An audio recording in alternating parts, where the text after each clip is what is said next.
আসসালামু আলাইকুম সম্মানিত ভিউয়ার্স, আশা করি সবাই ভালো আছেন। তো বন্ধুরা, আজকের আমরা বসতপুর 1 নম্বর কলোনি উত্তরপাড়া রিজাউল ভাইয়ের বাসায় আমরা পানির লাইনের কাজগুলো করতেছি। তো একটা বেসিং কিভাবে আমরা সেটিং করলাম সেটা আমি আপনাদের দেখাবো। তো এখানে দেখতেছেন অনেকগুলা জিনিস আছে। এখানে আয়নার সেল আছে, আয়না আছে, এখানে সুন্দর একটা সাদা বেসিং আছে। তো এখানে যে বাথরুমের ভিতরে কারেন্টের বোর্ডগুলো দেখতেছেন, গেজারের লাইন, এগুলো সব কিছুই আমরা কমপ্লিট করে দিলাম।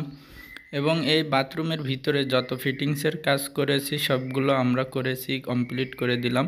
তো ওর ভিডিও আমরা আপনাদের দেখাবো। তো এখন আজকের আমরা একটা সুন্দর ছোটোখাটো মিডিয়াম সাইজের একটা বেসিং ফিটিং করতেছি।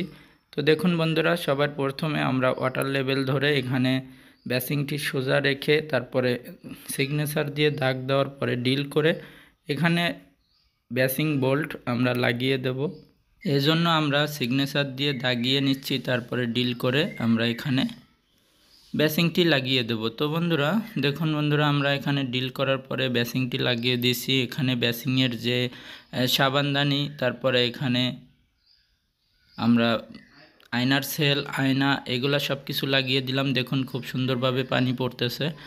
তো এভাবে মূলত আমরা কাজগুলো করে থাকি। আমাদের ভিডিওটি ভালো লাগলে অবশ্যই লাইক করবেন, কমেন্টে জানাবেন আপনাদের মূল্যবান মতামত।